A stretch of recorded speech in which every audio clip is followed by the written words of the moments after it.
तसव्वुर करें, 88 साल गुजर चुके थे। मुसलमानों का क़िबला अव्वल मस्जिद अक्सा ईसाइयों के कब्जे में था और उसके मिंबर पर सूअरों को बांधा जाता था। 88 सालों से यरूशलेम की दीवारों से अजान की आवाज नहीं गूंजी थी। मस्जिद अक्सा के ऊपर एक बहुत बड़ा सुनहरा सलीब लगा दिया गया था। पूरी इस्लामी दुनिया इस कदर बिखर चुकी थी कि किसी में इतनी हिम्मत नहीं थी कि वो उस सलीब को उतार सके। तब तारीख के पर्दे पर एक ऐसा शख्स उभरा जिसने तलवार से ज्यादा अपने किरदार से दुनिया को फतह किया। वो शख्स जिसके नाम से यूरोप के बादशाह थर थर कांपते थे, लेकिन जिसका दिल इतना नर्म था कि वो दुश्मन के रोते हुए बच्चे को भी उसकी माँ से मिला देता था। ये दास्तान है तारीख़ इस्लाम के सबसे अजीम, सबसे मशहूर और सबसे रहमदिल फातिह सुल्तान सलाहुद्दीन अय्यूबी की। साल 1137 ईस्वी इराक के शहर तकरीत के किले में एक कुर्द गवर्नर नजमुद्दीन अय्यूब के घर एक बेटा पैदा हुआ जिसका नाम यूसुफ रखा गया। सलाहुद्दीन उनका लक़ब था जिसका मतलब है दीन की इस्लाह करने वाला। ये वो रात थी जब नजमुद्दीन अय्यूब को किसी वजह से किले की गवर्नरी से निकाल दिया गया था और उनका खानदान शहर बद्र हो रहा था। नजमुद्दीन को इस बच्चे का पैदा होना मनहूस लगा, लेकिन वो नहीं जानते थे कि ये बच्चा एक दिन दुनिया का नक्शा बदल देगा। यूसुफ सलाहुद्दीन दमिश्क में नूरुद्दीन जिंगी के साए में बढ़े हुए। उनका मिजाज फौजियों वाला नहीं था। वो एक इंतहाई शर्मीले, खामोश और परहेजगार नौजवान थे। उन्हें तलवार चलाने से ज्यादा कुरान पढ़ने, फिक्र सीखने और किताबों का मुताला करने का शौक था। वो जंगों से दूर रहना चाहते थे, लेकिन तकदीर उन्हें किसी और ही मैदान के लिए तैयार कर रही थी।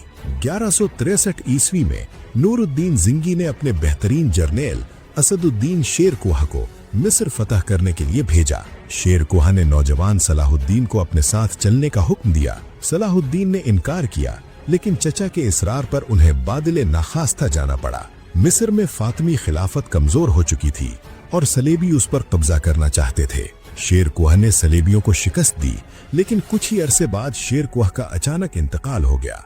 मिस्र के वजीरों ने सोचा कि ये नौजवान बहुत सीधा और कमजोर है, इसे वजीर बना देते हैं ताकि हम इस पर आसानी से कंट्रोल कर सकें।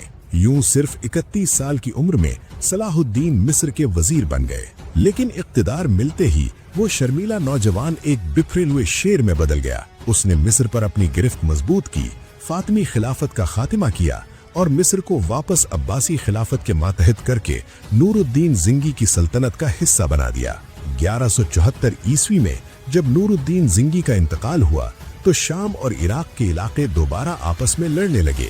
सलाहुद्दीन अय्यूबी जानते थे कि बिखरे हुए मुसलमान कभी यरूशलेम फतह नहीं कर सकते। उन्होंने दमिश्क का कंट्रोल संभाला और शाम, मिस्र, यमन और हिजाज को एक अजीम अय्यूबी सल्तनत के झंडे के तले इकट्ठा कर लिया। इस दौरान सलाहुद्दीन को सबसे बड़ा खतरा सलेबियों से नहीं बल्कि हशाशीन नामी एक इंतहाई खतरनाक और खुफिया तंजीम से था, जिनका रहनुमा हसन बिन सबाह का जाननशीन राशिदुद्दीन सिन्नान था। हशाशीन ने सलाहुद्दीन को कत्ल करने की कई बार कोशिश की। एक रात तो सुल्तान के खेमे में एक कातिल घुस आया, लेकिन सुल्तान बाल बाल बचे।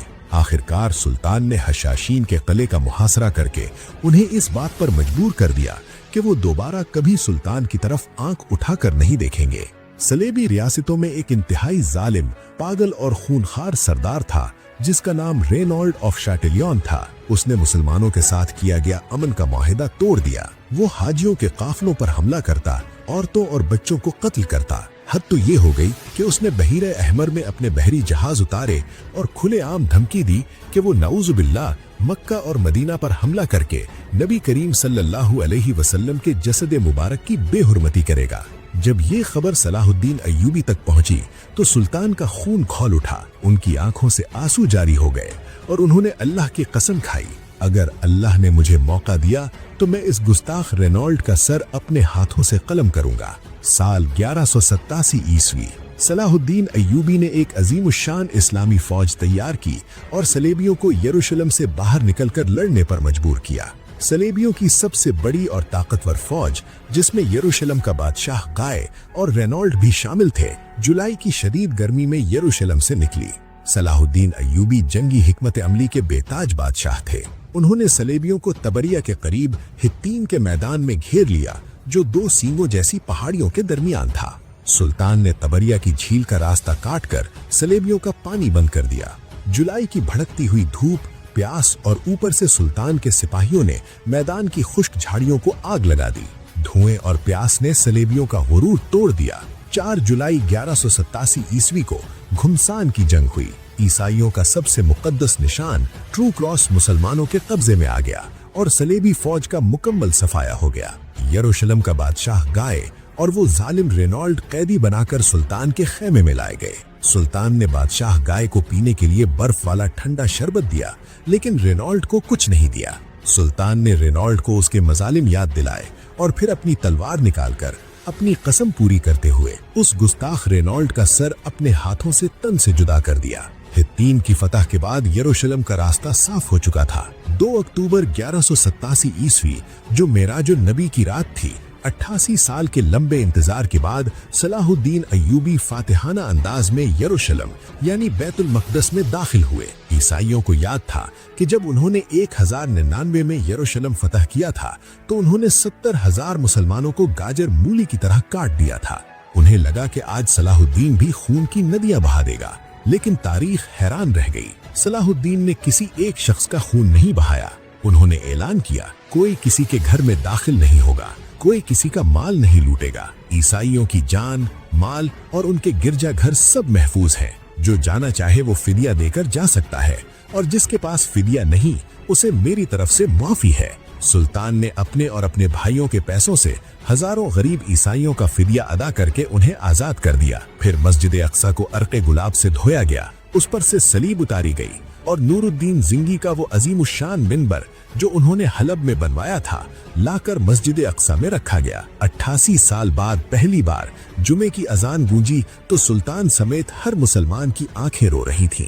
यरूशलेम की फतह की खबर जब यूरोप पहुंची तो पोप सदमे से मर गया। पूरे यूरोप ने मिलकर तीसरी सलेबी जंग का ऐलान कर दिया। इंग्लैंड का मशहूर बादशाह रिचर्ड शेरदिल फ्रांस और जर्मनी की फौजें लेकर सलाहुद्दीन को खत्म करने आ गया।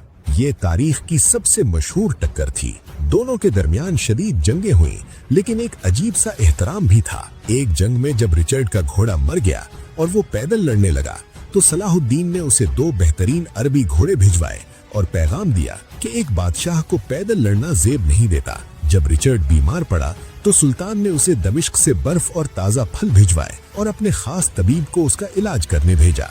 रिचर्ड को समझ आ गई कि वो सलाहुद्दीन को शिकस्त देकर यरूशलेम वापस नहीं ले जा सकता।